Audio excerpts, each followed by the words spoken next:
Hey, welcome to the Pitch Book with Zac and Matt.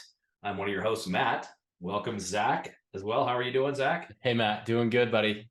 Good. How are you? We're excited to be here. This is our very first podcast, so hopefully you don't just immediately turn it off. Hopefully you listen and like it.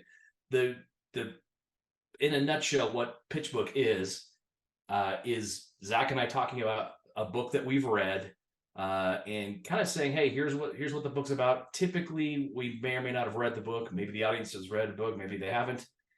But it's just a little bit about the book, what we liked about it, maybe what we didn't like, and whether or not we think the other person should check it out or the audience should check it out, make a recommendation. So with that, Zac, how was your week, first of all? It was a good week. I went with some friends over the weekend. We went up in the canyons and cut down a tree, old school style, with chainsaws, axes. It was awesome. Why did you cut down a tree? It just feels well. They're old trees, so you're alienating our environmentalist listening group. Well, we're it's good forestry practice. Good. Like the dead trees, it's like removing some of the dead fell. So we cut down these trees that are dead. They're still standing. So we cut them down. We cut them into rounds with the chainsaw, put them on a trailer, bring them home, and then I spend the next 2 months killing myself chopping these up into like small fire piece wood, chunks of firewood. So it was fun. It was good. In the world that we live in, where we've got air conditioning, refrigeration, life is so comfortable, to get up in the mountains and actually work. It just feels good. It's like kind of brings back some of that ancestral vibe. Very good. I went to a movie that was air conditioned and it was nice. Extra butter in the popcorn. Yeah. 100%. Or butter flavoring, as it were. So that was good. We went and saw the Haunting in Venice. Have you seen the previews for this? No. Who's in it? Kenneth Branagh directed it. Tina Fey is in it. It is based on an Agatha Christie novel. My wife loves mystery novels, so it's based on that. This is the third of there was the Murder on the Orient Express, Death on the Nile. I don't know if you saw any of those, but no. This one is A Haunting in Venice, and this is a famous. It's based on this. Well, a lot of her books, there's a famous detective, and this one's a guy named Hercule Poirot or something. It's a French guy. You said that perfectly. Yeah, I'll bet. So good. And he basically just solves mysteries, right? Your traditional, everybody's locked in a room and he figures out who done it. But this one is supposedly a little more supernatural. There's a medium there who's, somebody's daughter has died, and then Poirot is trying to figure out if this is real or supernatural, or if they're just a traditional murder. And it was good. It's not as famous as the Death on the Nile or Murder on the Orient Express, but it was good. And there's kind of almost two mysteries that he solves, so that kind of is cool. Oh no, it was okay, but it's a way for video. You don't need to go. Okay. You can go chop some wood down. You're fine. You can chop some wood down and watch that on DVD later. Although maybe streaming would be more appropriate. Okay. So that's our weeks. We're excited to bring a couple books to you. I think I know what book you're doing, but I'm not sure. So I'll just go, and then we'll let you chat. I'll try to get through this book. It's one of my favorite books. It is a book you can see in the thing. It's called Atlas: From the Streets to the Ring: A Son's Struggle to Become a Man by Teddy Atlas. And I know we've talked briefly about, I love boxing. I know you kind of watched some of the greats in the 90s, right? Like Tyson, Holyfield, Oscar De La Hoya, right? De La Hoya. Yeah. Very cool. Teddy Atlas is most famous for having trained Mike Tyson in the amateurs. So not as a professional, and you'll see why in a minute, why he didn't train him as a professional. But this book is more, so you might be thinking, oh, boxing, I don't care about this. I don't want to read this, right? That's what we might be thinking, you or the audience. And I understand that, right? It may not be your favorite thing. However, this book is a lot more about his, like he says, a son's struggle to become a man. His father was a famous doctor in Staten Island, at least at the time. in the 50s and 60s. This is a doctor that would go to house calls. I mean, he would leave the house at 6:30 in the morning, wouldn't be home till 11 o'clock at night, and almost ignored his family. Sometimes the phone would ring in the middle of the night, and Teddy would hear it, get up, and want to go with his dad. And sometimes his dad would let him go to a house call at 3 in the morning or something. And this is kind of the only time he got to spend with his dad. His dad was not very emotional, not very loving as far as to his family, but he was very loving and helpful to all the patients. He actually founded a couple of hospitals in the area, so pretty famous guy in that area. And he Teddy kind of grows up and has a crazy life. He's one of those kids who, I don't know if it's to get attention of their parents, but he kind of goes off the rails, starts committing crimes. He tries to rob a bank. They hack their way through a concrete block all night to try and get this bank. It turns out to be a convenience store, so they end up just stealing candy bars. They get busted for it anyway. He gets into fights. If you've ever seen him, he has a giant scar on his face from when he got into a knife fight. Anyway, he did to say his dad helped him build character and loyalty. There was one time when he gets into a fight and he gets hit with a tire iron. Okay. Oh wow. And let's see. Hopefully this is the right spot here. Yeah, I'm just looking at a picture of him, and that scar is like from top to bottom. Yeah, wow. He wanted his dad to sew him up, but he let's see. Oh, this isn't even the part here. Here we go. Okay. That's not the part either. Well, that's not good. Okay, well, let me just say this. He gets hit with this tire iron and he's just bleeding all over the place. So he goes to where his dad's working at the hospital. His dad comes out, looks at him, he's got ice on it, but he's bleeding all over the place. And he expects to just pop right in and have his dad sew him up and be taken care of. And his dad says, no, he can wait in line like the rest of the people. If he wants to do this to himself, he can learn the consequences. So this is kind of like his dad, okay, his relationship. So, and he goes through a couple of really poignant things in his life. Let me read a little bit. He said when my brother Todd died at the age of 5, it pushed us all further apart. With some families, it might have helped draw them closer, not ours. Todd had been born with special needs and an enlarged heart. And my father, who had read all the medical journals, was always up on the latest practices and procedures, felt that open heart surgery, which was relatively new at the time, could help him. It was the kind of thing where if nothing was done, Todd would die by the time he was 16. So my father made the decision that he would have the operation, and he was there in the operating room watching when Todd died on the table. His mom, so years later, a woman named Sally Cusack told me that her daughter's baby had gotten sick later that same day. My father had gone over to their house and treated the baby. When Sally Cusack found out that her daughter had called my father, she was upset. She said, "You called Dr. Atlas? Didn't you know his son died today?" His daughter was devastated. "I didn't know." She said, "He came and he never said a thing." And then Teddy says, "That was my father to a T. He never said a thing." The mom blamed the father for Todd's death. And it kind of brought them further apart. One of the most crazy things, though, about Teddy is he's been in trouble. He ends up kind of getting a break, partially because of his dad, and he moves to a place called Catskill, New York, and he starts living with the legendary. Because he's kind of a scrappy fighter. He wants to go box. He goes to Catskill with this guy named Customato, who would manage like Floyd Patterson, some of the older heavyweight fighters. And he comes back after his grandma passes away. And just a little bit of a backstory: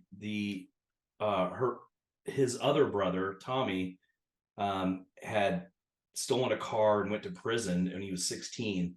And he basically said something happened to his brother that just kind of broke him, and he's going back to be with the whole family as the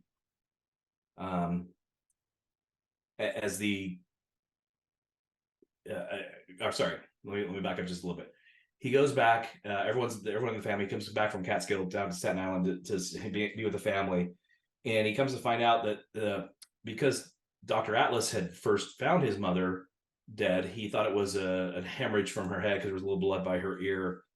And yeah, here, let me just tell you really quick about the brother. He says, like me, when he reached his teens, he started getting into trouble. This is Tommy. When he was 16, he got arrested for stealing a car and was sent off to Rikers. Rikers is a famous prison. I'm not sure exactly what happened to him while he was in Rikers, although I can imagine, I can imagine, but when he got out, he wasn't the same. And there was something, you could tell really wrong. And they go out to, uh, sorry, while the doctors are meeting, anyway, they're all at the house, and the brothers like says, hey, are you okay? And he says, they go out to fix a tire. Hey, you okay? And he shrugged. Gaga died. Gaga was the grandma. Yeah, that's what he said. He says, yeah, that's why I came down from a Catskill. And then he says, did you like Gaga? He said, did I like her? That was an odd question. Yeah, I liked her. He pulls off the wheel. He just kind of, you can just tell he's kind of missing something, right? Right. A little bit later, they get a phone call, and it's Dr. Atlas to Teddy. And he says, Dad, where are you? He says, I'm at the funeral parlor. What are you doing there? The police are on their way over the house. I looked up, then Teddy says, I looked over at Ralph Mentz, who was pale and visibly distressed. It looks like Tommy killed your grandmother, my father said. Oh, the mortician had found a bullet hole near her ear and called the cops. It wasn't a cerebral hemorrhage at all. The fact that my father, the legendary Dr. Atlas, had missed something so crucial and apparently obvious was puzzling. One of the detectives said, of course, we know that you would not have intentionally tried to cover this up, but the implication was there. Faced with suddenly a very difficult set of facts, my father immediately understood the truth. Let me call the house and make sure Tommy doesn't leave, he said. There was another problem, namely me. He knew that right away that Tommy had done it, but he feared that, he was going to try to, that Teddy was going to try to get Tommy away. And ultimately, they end up not, the father and Tommy, he just says, for many years after the murder and Tommy's arrest, my father didn't have any contact with him at all. It was ironic that this great doctor who spent his life trying to save lives saw somebody who he gave life. Eventually, he softened to the extent of accepting calls from Tommy, but he was never able to tell my brother that he loved him. As a doctor, he could understand his son's sickness on a scientific and intellectual level, but on an emotional level, he could never fully forgive him. I remember a conversation I had with Tommy after the two of them renewed, in their very limited way, a dialogue. He said, I talked to Dad. You talked to him? He knows I'm sick. He understands. That's good. He said that. Do you understand, Ted? I do. Dad's not mad at me anymore, Tommy said. He understands. All right, Tom. You understand, Ted? Yes, Tom, I do. That's good. So it's just crazy, right? Like, not functional. Anyway, yeah. Crazy nice story. He ends up going to, he goes back to the story of Catskill, and he talks about training some fighters.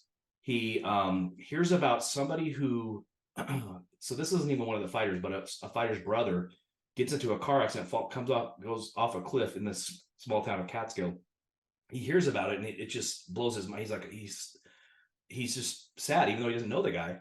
And the guy's paralyzed from the waist down, and he goes and visits him, even though he doesn't know him. He just knows his brother, and he ends up kind of talking to him and encouraging him to try to walk again. Everybody tells him he'll never walk again, and he just constantly visits him. He tells him he basically, the way the doctors explain it to him is his I think it was C4 or something, his in his spine was bruised, and it wasn't severed. So they figured, hey, it's kind of like a vein or an artery that's crimped. You can't, stuff can kind of get through, but it's not completely severed. And so he talked to his dad about it, and he basically said, yeah, it's like a dam that's holding things back. And so he just kept encouraging him, says, hey, the electrical signals from your brain to your feet, just keep on working on them. And he actually says, and the nurses and everybody kind of gets mad at him for encouraging this kid that thinks he's ever going to walk again. Wow. And meanwhile, he's getting married at the time, Teddy is, and a really cool moment at the end of, or during or after the wedding ceremony, the wedding party, this kid that he had been helping stands up and walks like 10 steps to Teddy at their wedding. Amazing. at the wedding reception. So very cool, really cool guy. The thing that's probably again most interesting about this is his how he works with Tyson. Tyson got into trouble, but he was a physical freak. He was like 6 foot, 200 pounds at the age of 12, and he actually, I don't think I knew that about Tyson. yeah, That I he think it was was. that tall and Sorry, heavy. I'm sorry. He wasn't 6 foot. He was 5'9" and 200 pounds. But still, But that's a yeah, big kid at 12. at 12. So Teddy actually, so they would go to these kind of underground fights called the Smokers, and they would have to like say that no one believed this that Tyson was 12. And so Yeah. he'd have to fight kids that were like, 18, 20, because that's who they thought, that's what they thought. They thought he was lying about it. Okay. And anyway, Teddy trains him all during the amateurs, and Customato is kind of like he's kind of, it's kind of got this little place for boxers and people that are kind of have trouble, but if you don't quite have what it takes to become a great boxer, sometimes he wouldn't be as forgiving. And he like kicked out one guy, and it really bothered Teddy that he kicked out this kid.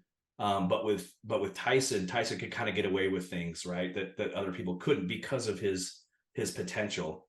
And one time Teddy walks into the house and everyone kind of gets quiet, and his wife says, "Don't tell." He says, "Don't tell." Let me find it real quick. It says, "Don't tell Teddy." And he's like, "Tell me what?" And it turns out that he had touched, I think his sister's daughter, who was 11, in an inappropriate way, and kind of suggested something to her. So Teddy's niece. Teddy's niece, and Okay. Teddy just loses it. Okay. And he goes and he actually goes and gets a gun. And now keep in mind that he's a trainer who can, in theory, can make millions of dollars with Mike Tyson.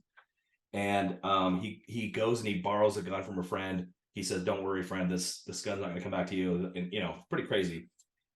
He says he goes down and he tries to talk to Tyson. He's like, "Hey, have you seen Tyson? He's not home." "Okay, he's over. You want me to call him now? It's fine." And then he says, "I walked down the stairs outside and saw a cab pulling up. I stepped back into the shadow of the building. It was Tyson." I crouched down and waited. He walked up to the door of the building. I sprang out of the darkness and grabbed him by the neck of his shirt and put the gun to his head. "You piece of beeping beep." I pulled him into an alcove between the gym and the next building. "You think you're going to do that to my family after the way I treated you? I'll blanking kill you. That's my family. My family. Do you understand? You blanking blank of blank." Wow. I'm looking at him, staring him straight in the eyes. If he didn't show me that he knew how serious I was, then I was going to kill him. "Make no mistake, if you ever put your hands on my family again, you'll be dead. There'll be no talking, no warning. You'll never know. You'll just be dead." I was looking at him for a sign of understanding, and I wasn't getting it. There was still a smugness about him. I stuck the gun in his ear and cocked the trigger. I said, "Are we clear? Do you see the reality of this?" He gave me a nod, jerking the gun barrel up in the air. At the last moment, I pulled the trigger. He fell to the ground holding his ear. "Are we absolutely clear now? I will not let you do this to my family. I will not live this way. I will not let you live this way." He got to his feet. When I looked at his eyes this time, the understanding was there. I watched him stagger away. "You better not forget," I said. So, Wow. pretty crazy. He obviously ends up kind of getting out of that. He goes to Gleason's gym and starts training other people. He couldn't box. I forgot to say he couldn't box because he had scoliosis. So his dream of becoming a fighter turned into becoming a trainer. And he ends up going on to train like Michael Moorer, who won the heavyweight championship against Holyfield. Yeah. And one of the things that's really cool, and I think I'll kind of stop talking about this, but one of the things that's really interesting to me is what I like about boxing is it's in theory, it's just you in the ring. And I've never boxed. I've never been in a fight or anything like that. It's not like in basketball where if you get tired and lazy, you can kind of, walk up the court and hope somebody else, does something for you.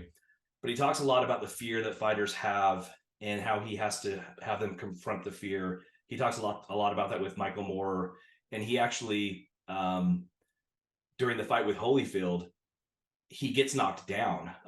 Michael Moorer gets knocked down, which is a huge point, a point. He loses a point in the scoring. So it's going to take a big effort to come back and win the championship. So Teddy in round 8, he could tell that Holyfield's kind of struggling. but Moore isn't. He doesn't really believe that he can win, and he starts yelling at him. You can't lie to yourself. He goes like, if you don't finish this, you're gonna be, you'll be crying tomorrow. He's like, don't, you're lying to yourself that this doesn't matter to you. This does matter to you. Anyway, I think the next round he puts, they put the stool in, and then the fighter comes down and sits on the stool, and he could tell that his fighter's just kind of out of it and not ready to kind of finish the job. So Teddy just instinctively sits down on the stool. He says, "You want me to get in? Do you want me to go fight him? If you don't want to fight him, I'll fight him." And apparently the commentators were like, "This does not look like a good situation for the trainer." Like basically they're saying Teddy's gonna get fired tomorrow because this is not how you treat your your star fighter, who the fighter's the one that's paying his his bills. Sure. So it's not weird. He employs the coach. So anyway, he tells him he's gonna win. They ultimately do win the championship and go on. But it's just he just has a really interesting life. He talks a lot about the fear of fighters, and he says, don't tell fighters that they can't be afraid. He's like they should be afraid. They need to learn how to control their fear and be ready, because it's just anyway, just a kind of a cool facsimile of life, right? Like it's like, how do you apply this to your life? And there's multiple things from this book that we can apply, and that's one of the things that we talk about on this podcast is how do we apply it to our lives. Yeah. So yeah, what do you take away from like reading about Teddy Atlas's life? And it sounds like a rough childhood, but he's able to turn it into some huge positives. Yeah. So when he finally wins the championship, he goes to his father's grave. Apparently his dad loved roses, so we got 5 dozen roses. He lays them on his grave and writes a note that says, "Thank you, Dad." He feels like that kind of was closure for him and his dad and their emotional, the fact that they never really were expressed their emotions. They never told each other they loved each other. So for me, and I had a great dad, but his dad, my dad's dad died when he was 12 years old, and he was in a plane crash in the military. And so my dad kind of grew up, and he actually a couple times had said, "I don't really know how to be a dad because my dad died when I was 12, and I should take you fishing or do this and that." So I was like, "Dad, you're a great dad." So I'm lucky that I had a dad that told me that he loved me, and I try to do that with my kids. But to me, it's not just your children; it's your friends, people that might need help. The fact that he goes and helps a former boxer's brother who was in this car accident just shows kind of the character that this guy has. And I think that's something we can apply to ourselves as far as, are we telling people that we care about? Are we telling them, or we let them know, is there something more I can do to help my friends and family that might need my help, at various times in their lives? So that's one thing that can apply. And then, don't lie to yoursself when you're talking about those goals. He talks a lot about with Michael Moore. All he wants to do is win the championship, and when push comes to shove and he actually has to fight for it, he's like, don't he's like, it's a critical moment in the boxer's mind that he has to decide, no, this is the goal. I'm gonna have to finish the job. So to me, it was like, finish the job, do what it takes to reach your goals. Don't lie to yourself and say, it's okay if I don't do this today, if I don't do that. It's make sure you're committed to your goals. And anyway, those are kind of the 2 things that I thought might apply. Yeah, that's a great story. And Yeah, you so just a lot love more hearing, like, going from getting hit in the face with a tire iron to having your little, your brother die, one brother go to prison, then kill your grandma. I mean, what a crazy, it's so crazy upbringing. But he seems like he learned to channel it and train other fighters, even though he couldn't box himself.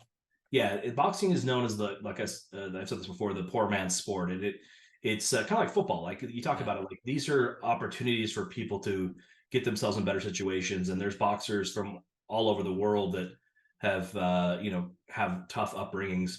I'm definitely considering a really cool book about a boxer from Ireland that is unbelievable too. But anyway, I just like the kind of how you can apply it to your life. So the boxing ring, and sometimes you're in their own, but you're in there on your own essentially. But you do have people. If you're lucky, you have people in your corner, helping you out. So anyway, that's it. That's a great book. Thanks, Matt.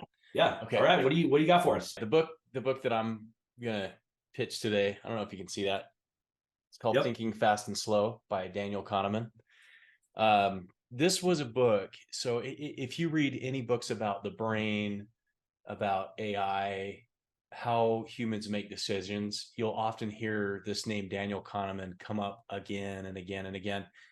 And through other podcasts, reading different books, it kept coming up. So I'm like, this has to go on my list. So a few years ago, I listened to the book on on Audible, and it was so dense. After I finished listening to it, I'm like, this is one you have to buy it, read it, underline, read it more like a textbook. It's not one you just listen to and retain all the concepts. And So enjoy.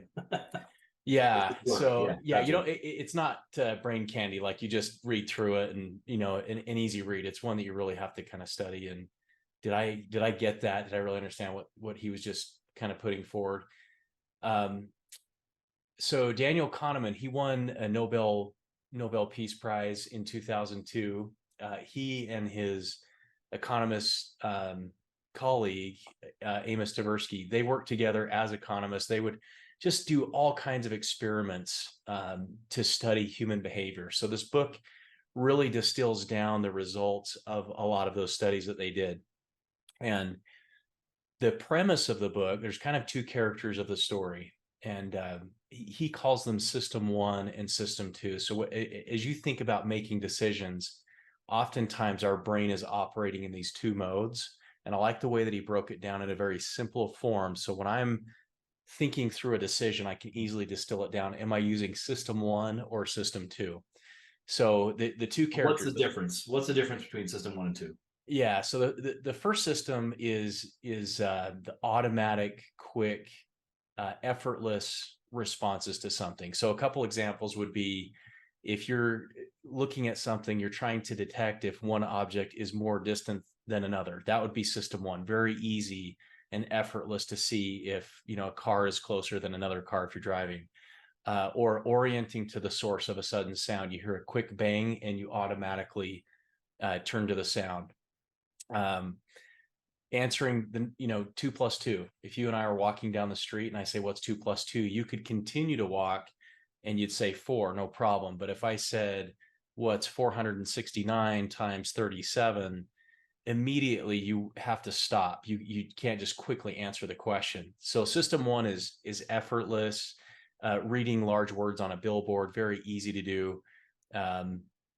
He talks about how you can move difficult things and make them easier, move them over into system one, so it is effortless. The Okay. challenge is with system one is it's always active, it's always on, and it will if it's confronted with a difficult decision or a difficult judgment to make, it will use heuristics. It'll kind of take that difficult question and turn it into an easier question, or try to do that. And often it's wrong, and I'll talk about that a little bit here in a minute. So that's system one. System two is more effortful. It takes a lot of energy to use that part of your brain. If you're about to run a race, let's say you're in the Olympics. Okay, you've made it to that elite level, you're getting ready to compete, everybody's on the starting line in a 100-meter sprint. Your brain is so focused on that gun. Oftentimes you'll see runners kind of take off early, like a false start. They're just so poised and like ready for that sound, and their brain is focused on that sound. And it's using system two. If somebody were to ask them a question as they're getting ready to run the race, they're just so focused, right? So it's a very focused part of the brain, searching for a particular person in a crowded and noisy room. If you walk into a party and you're kind of looking for your friend, you're having to search. You're really focused on finding that person. Even walking around a park, if you have to maintain a faster walking speed than what's normal for you, then that takes effort and takes focus of your brain. Just something as simple as that. Telling someone, yeah, go ahead. This reminds me of when I'm looking for an address and the music's loud and I turn down the music. Like, okay, I need to focus, even though right, hearing and seeing are not the same, right? I have to turn it down so I can find the address. You know what I mean? Exactly. Yeah. My wife will be driving down the road and I'll be engrossed in telling her a story. And without realizing it, I have moved the car into the slow lane. I'm going below the speed limit. And she'll say, why did you slow down? It's because my brain is trying to do two things at once. It's focusing on the story I'm telling, but it's also trying to make my driving, less effortful and make it a little bit easier. That's why I always drive. That's why I always drive. I don't trust you telling stories. Yeah, you don't want to drive with me and have me tell you a this story. is a very We'll never get there. Focused, concentrated thinking. Right. Persistent. Yeah. Okay, got it. Yeah.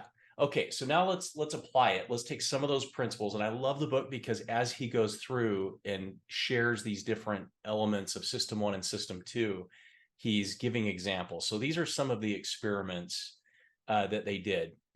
So a quick question, if for those of you that are listening, try to do this as quickly as possible. Don't write this down on a piece of paper, but just in your brain, think, okay, what is the answer? So the question is, a bat and a ball cost $1.10. The bat costs $1 more than the ball. How much does the ball cost? Yeah, you've asked me this, and I immediately said it costs $1. Yeah, right? It's $1. Like immediately, and I was so confident. Confident. Yeah, you're like, I know it's $1. That's such a dumb question. $1 more. But, right, it's $1 more. But that's really not the answer, because together they cost $1.10. So for the bat to be $1 more than the ball has to cost 5 cents, and the bat costs $1.05.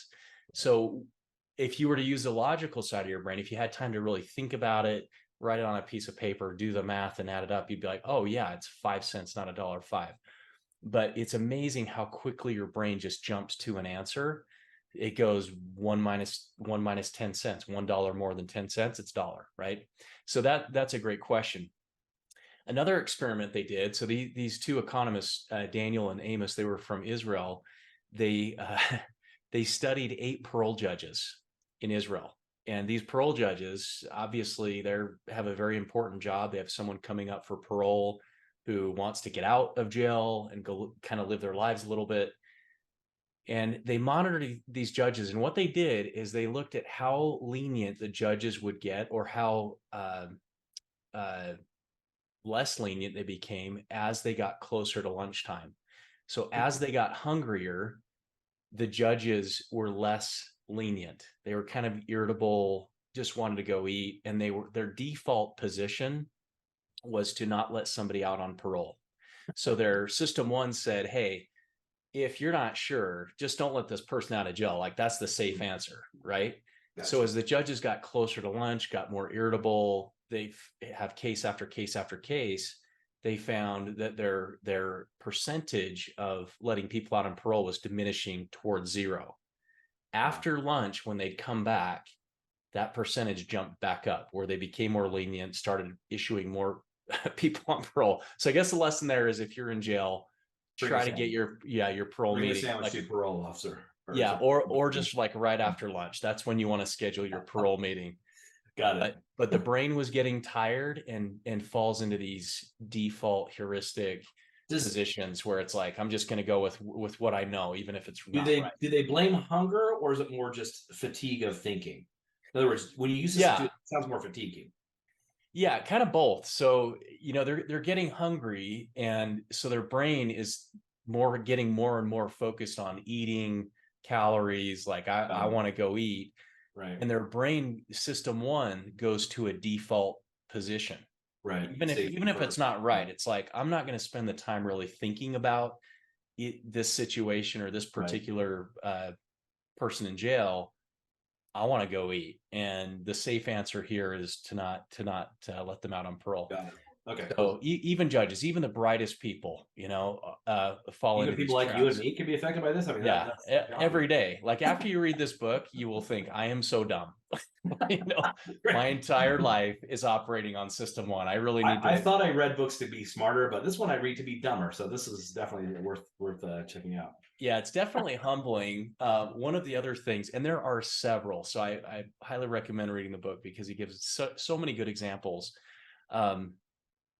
One of the biases that he talks about is availability cascade. So I'm just going to read this here for a second. Sure. And you tell me if you see this in today's world at all. He says, availability cascade is a self-sustaining chain of events, which may start from media reports of a relatively minor event and lead up to public panic and large-scale government action. On some occasions, a media story about a risk catches the attention of a segment of the public, which becomes aroused and worried. This emotional reaction becomes a story in itself, prompting additional coverage in the media, which in turn produces greater concern and involvement. The cycle is sometimes sped along deliberately by availability entrepreneurs, individuals or organizations who work to ensure continuous flow of worrying news. The danger is increasingly exaggerated as the media competed for attention-grabbing headlines. Scientists and others who try to dampen the increasing fear and revulsion attract little attention, most of it hostile. Anyone who claims that the danger is overstated is suspected of association with a heinous cover-up. The issue becomes politically important because it is on everyone's mind, and the response of the political system is guided by the intensity of public sentiment. The availability cascade has now reset priorities, other risks, and other ways that the resources applied for the public good all have faded into the background. So kind of interesting how the brain, the availability cascade, we can kind of let a little minor thing, like, years ago, I had a neighbor whose home got broken into. And what happened? Everybody in the neighborhood, once they learned about that, they had alarms in their houses, right? Like, I'm next. And even though it was just maybe a one-off incident, it kind of cascaded throughout the neighborhood. Like, did you You're hear not looking at the Jones? stats. You're looking at like, oh, this Exactly. Got it. That's right. And so in the book, he talks about when you're making decisions, try to set a base rate, like statistically what normally happens in this type of outcome. Should I really be worried about my home getting broken into? Is this news story widespread, or is this just one little thing that has now kind of, the media has fanned the flame, and now everyone thinks that this is a common occurrence? It reminds me of like, there's a hurricane in Japan. What does it mean to you at home? You know what I mean? Like, right. It means nothing to me, but you want to try to make it, about us, or bring it locally to us. So yeah, that's what it reminds me of. Obviously, we have a very big example recently with COVID, right? Not that it wasn't dangerous or anything like that, but Sure. but certainly the fear, the wave of fear quickly totally took over a lot of people, and yeah, there's a lot of competition for facts and fear mongering, and yep. So yeah, 100%. And so that's one of the biases that he talks about, how we let system one just kind of take over, more the emotional response versus the logical response. Another example he gives is called the denominator effect, where when you listen to the way that people present a statistic, he gives the example. He says, okay, the idea of a denominator neglect helps explain why different ways of communicating risks vary so much in their effects. You read that a vaccine that protects children from a fatal disease carries a 0.001% risk of permanent disability. The risk appears to be small. Now consider another description of the same risk. 1 of 100,000 vaccinated children will be permanently disabled. The second statement does something to your mind that the first does not. It calls up the image of an individual child who's permanently disabled by a vaccine. The 999,999 safely vaccinated children have faded into the background. As predicted by denominator neglect, low probability events are much more heavily weighted when described in terms of relative frequencies. How many? Than when they say in more abstract terms of chances, risk, or probability, how likely. So again, when you listen to politicians talk, sometimes they'll talk in percentages, and sometimes they'll talk in real numbers, depending on which mood they want to put the population in. So being aware of that, as you're listening to people talk, are they giving me a real percentage, and is that a meaningful number? Can I ask you a question? Yeah, please. So this reminds me a little bit of kind of making financial decisions. Like, let's say you're going to buy a car. You don't look at the $40,000 sticker price. You look at how much it's going to cost you per month, because you think, oh, I can handle that. But if you looked at maybe the price overall, you'd be like, or the price plus the interest, you'd be like, wait a minute, I'm paying how much? So it's kind of funny, because I think sometimes we justify those numbers to ourselves. Certainly the salespeople are trying to do that to us too, right? And I like to be aware of that, right? Instead of going and saying, well, how much you want to spend on a car? They say, how much you want to pay a month, right? So just things like that, I'm aware of my own thing. Like, you know, I really want this item. It's only $20 a month. If I break it down, I do it to myself. So does he talk at all about that kind of thing? Like, you know, justifying things to yourself, or is it system one thinking when you're reducing those numbers to the ridiculous to justify things, or anything Well, like that in there? just like you're intuiting right now as you read the book, you start thinking about those day-to-day life Okay. decisions. Yeah, he doesn't specifically talk about buying cars, but you can see how we Yeah. use these different biases to maybe justify some of those things in our own minds.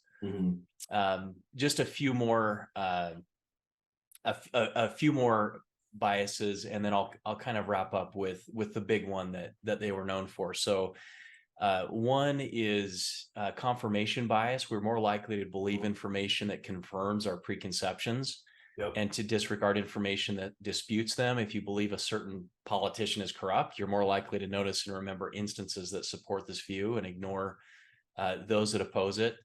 The halo effect, our overall impression of someone influences our feelings and thoughts about their character. For example, if someone is physically attractive, we might assume they're kind, they're intelligent, they're talented. We throw all of these things in if it's an attractive person.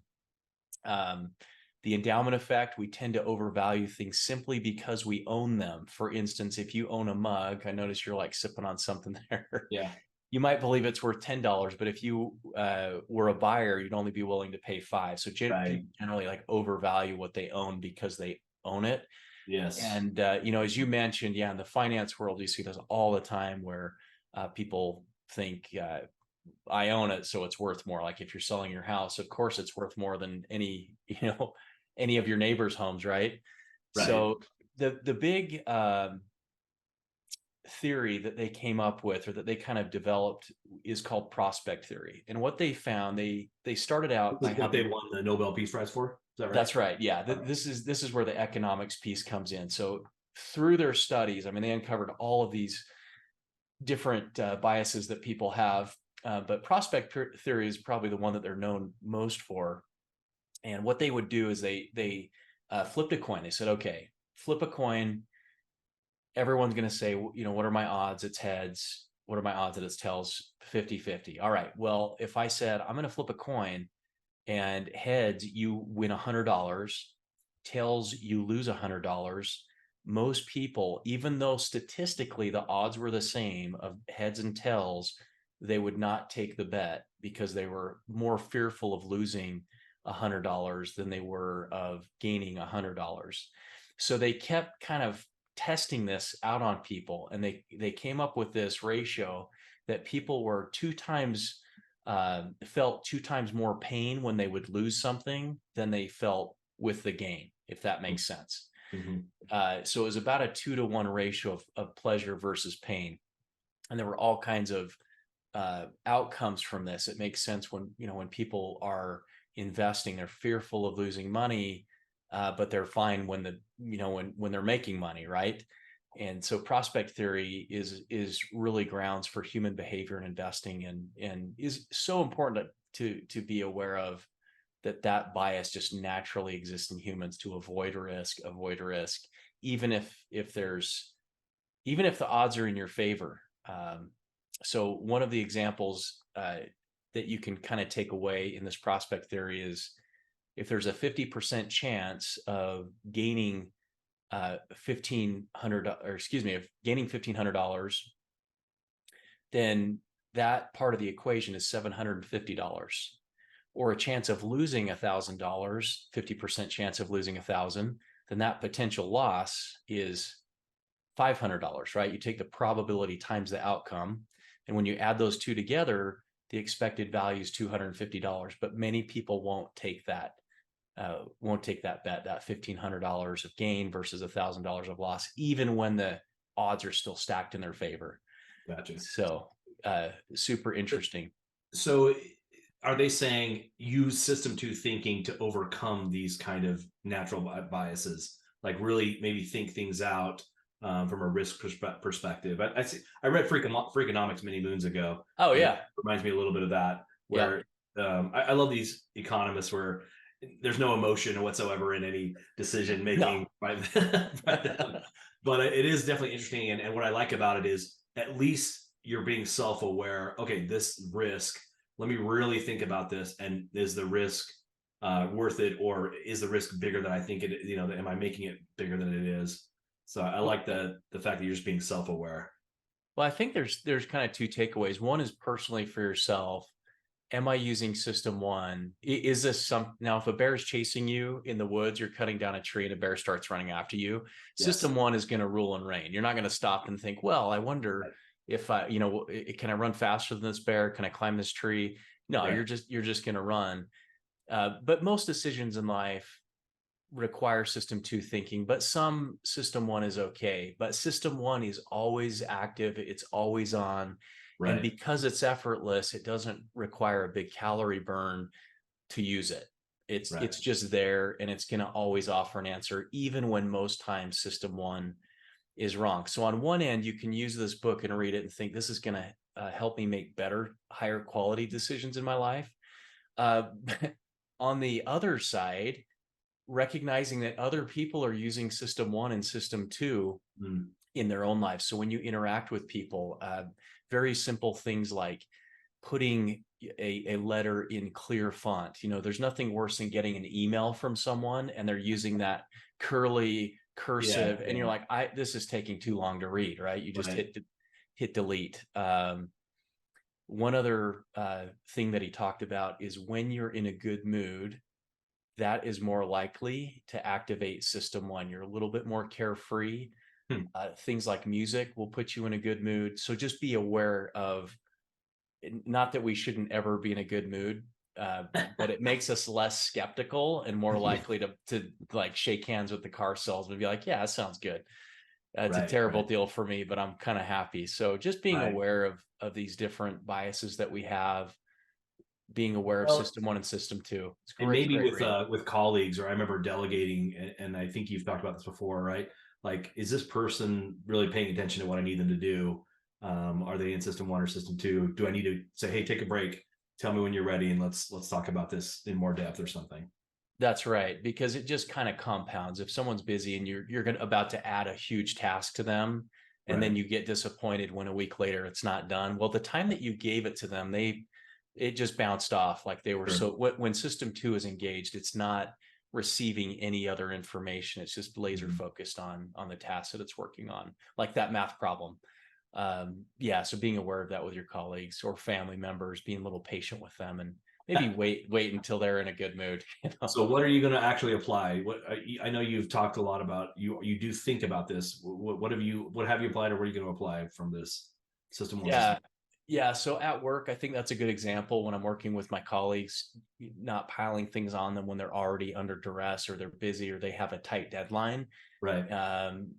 Certainly not if my project's gonna add more and not be done well because their mind is focused somewhere else.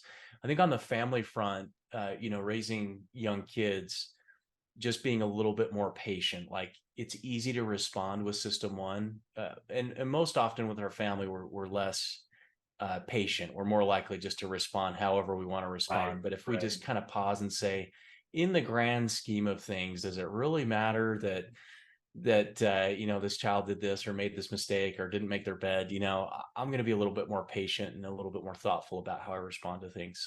Right. So it's a great book. Highly recommend reading it. It does take some time. So get a ruler out, get a pencil, underline it, keep it on the shelf. What Take good so notes. the way this is pitch book, right? So it's kind of baseball themed. What do you give it? A single, double, home run, grand slam, Oh, triple?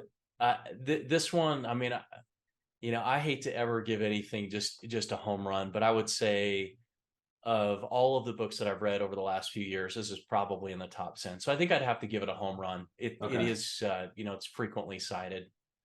Pretty. I How about for you for I Teddy think Atlas? Atlas is a total home run. I'm almost Okay. willing to give it a grand slam, but I know I'm a little biased because I love boxing, and I grew up watching Tyson and Michael Moore and a lot of these guys. So I get that, but I think even if you're not into boxing, this is definitely a double or triple for you. It's such a crazy. I mean, I had to skip, you know, three-quarters of the crazy stories and things that happened to him. But yeah, I definitely, if you're not a boxing fan, it's maybe a double or triple. but if you are, it's definitely a home run. I'm going to tease this. Our next podcast is my book is an absolute grand slam in the World Series Game 7. This is my favorite book that I've ever read. I've read it twice. I'm probably going to refamiliarize myself with it just because it's unbelievable. So for anyone listening, Matt's going to bring the Holy Bible next time. We'll see. All right. I'll just bring a single to like balance it out a little bit. Yeah. But I think if we're doing it right, I just want to bring bring out whatever you want. I mean, there could be some we've talked about doing batting practice. There's a really short book that I read that I'll talk about at some point. The other thing that we're going to try to do on this podcast is I want to make some recommendations. Typically, I'm a huge music fan, so I think I'm going to call it walkout music. Okay. Fan of what you'd walk out to if you're going to be, if you're going to go out to hit, the walk-up song, right? Yeah, the walk-up song. So for me, it's the walkout song for boxing, right? So in my mind, it's like, okay, what do I walk out? Do I walk out with a rapper? Do I walk, him actually rapping live? What song do I walk out to? That's kind of what this is for you. Walk up music for a lot of like what's the pitcher for the Yankees that used to walk out to Enter Sandman, right? Something like that. Okay, I don't remember, but I'm gonna go look. Is it Rivera? No. Yeah, Mariano Rivera, right? Was it Mariano? Okay. Closer, yeah, Enter Sandman, and so it was just epic. But so one of the what I've been listening to lately is a band called the Stone Roses, and anybody who's British definitely knows these people, and anybody who grew up in the '90s and was into alternative music has heard Fool's Gold or I Want to Be Adored, and these guys are just. It's interesting. They only have 2 albums. One album came out in the debut album is widely regarded as one of the best albums of all time, right? If not one of the best debut albums of all time, one of the best albums of all time.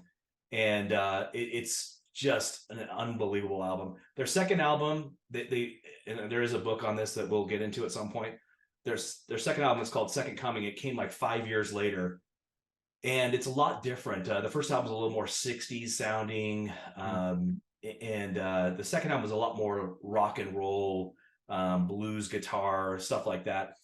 Anyway, the Stone Roses, if you've never listened to the debut album, it's just self-titled called the Stone Roses. It is phenomenal. If you had to make me guess, like, what are the best albums of all time? That's definitely in consideration for number one. It's unbelievable. The second album is really underrated, and it's the first album. Every single song is great. You don't skip anything. Second album, there are about 6 songs that are just unbelievable, more like rock and roll, more like Led Zeppelin style. And then there's a few songs that are not the greatest, to be honest with you. But either album, if you're into more to the the more traditional 60s sound, that first album, the second album is a lot more rock and roll. And if you don't like a song, just skip it. The next one's going to be great. So are they Stone Roses? Check them out. UK or these? Yeah. They're from Manchester. They kind of started what's called the Manchester era, with baggy jeans, the guys with the bucket hats on and stuff. And this is a band that I never thought I'd see live because they broke up right after '95. There's some legal troubles that kept them from going. And we'll get into this in the book when I read it, or when I tell you guys about it. But the second album came out, and not a lot of people liked it. They liked their old style, and it kind of didn't do so well. And they broke up, and then the lead singer kind of had a solo thing. But with many artists, as you know, if your favorite artist broke up, don't worry, just give them 10 or 20 years. When they run out of money, they'll do a reunion tour. And that's what the Stone Roses did. And so my wife and I went to see them at Madison Square Garden, and it was unbelievable. It was like a dream come true. I never thought I'd see them live, just because in '89 I was a little kid. They didn't even come to the States. So it was amazing. So anyway, Stone Roses, check them out. That's my walk-up music recommendation for the podcast. All right. Anything you want to recommend? Anything you want to add? I love it. No, I was just gonna maybe finish out with a quote if do it. Yeah, go for it. If I could. All right. Hang on. Zach, let's hear your closeout quote. All right, here's the closeout quote. This is from Theodore Roosevelt. It's a classic. It's one of my favorites when I'm feeling like I'm not doing well. I'm not great at this, first podcast. I think this is a good one to start with. So he said, "It is not the critic who counts, not the man who points out how the strong man stumbles, or where the doer of deeds could have done them better. The credit belongs to the man who is actually in the arena, whose face is marred by dust and sweat and blood, who strives valiantly, who errs, who comes short again and again, because there is no effort without error and shortcoming, but who does actually strive to do the deeds, who knows great enthusiasms, the great devotions, who spends himself in a worthy cause, who at the best knows in the end the triumph of high achievement, and who at the worst, if he fails, at least fails while daring greatly, so that his place shall never be with those cold and timid souls who neither know victory nor defeat. Excellent. Love that quote. I remember hearing that many moons ago, and it's all you got to say is the man in the arena, and you know what we're talking about. It's you got to put yourself out there and do something. So I love it. That's what we're doing here, this podcast. So that's right. Hope you guys enjoyed the show. Appreciate it, Zach. We will catch you next time. Thanks. All right. Thanks, Matt.